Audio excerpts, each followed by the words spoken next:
Okay, and some more problems, or this is one more problem at 3.6, and this was number 37, and again we were exploring the chain rule.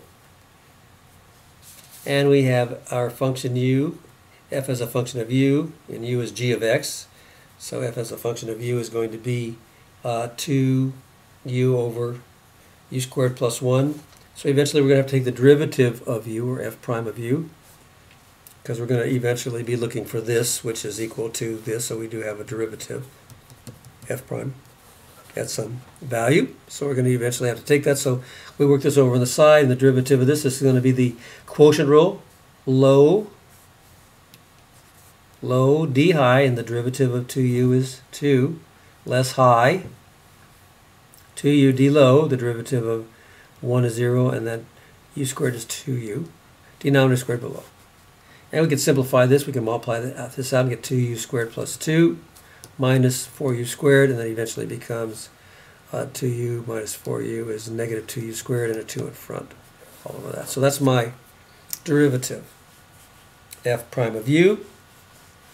And I was given that u, which equals g of x, is equal to 10x squared plus x plus 1. So g prime of x is easy. That's just 20x plus 1.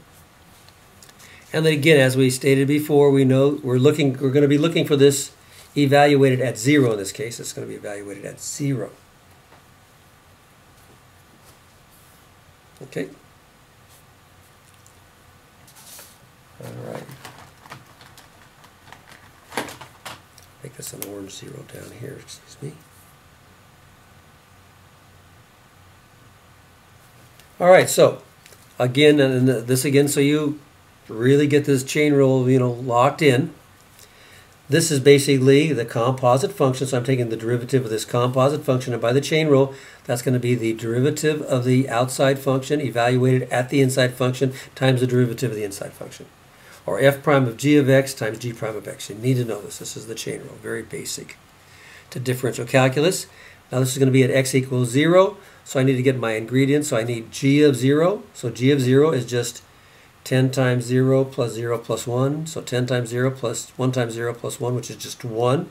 G prime at 0 is just 20 times 0 plus 1, which is just 1. And then I'm going to take f prime of g of x, or g of 0 in this case, and so that's just going to be f prime of 1, because g at 0 was 1.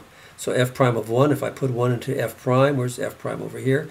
I get 2 times 2 minus 2 times 1 squared, so that's 2. So 2 minus 2 is 0.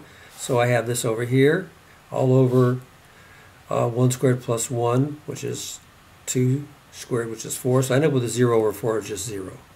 So this is 0. So that's going to zero out everything because that's a factor. But you can show it formally over here. And there's not much. It's pretty straightforward. So this was what I'm looking for, which is actually by the chain rule, f prime evaluated at g of 0 times g prime of 0. There should be a prime over there. Pardon me. Let me write that in. A little faux pas. Times g prime of 0. Okay. And we found that g of 0 over here, g of 0 was 1. And g prime of 0 was also 1. But f prime of 1 we found was 0. So we have 0 times 1, which is 0. So if you do all your work on the side, then finally put it together at the end with the chain rule, it's a little bit easier to lock in. Okay.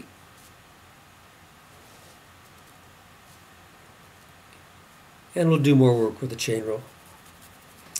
Okay, so I hope that helps you.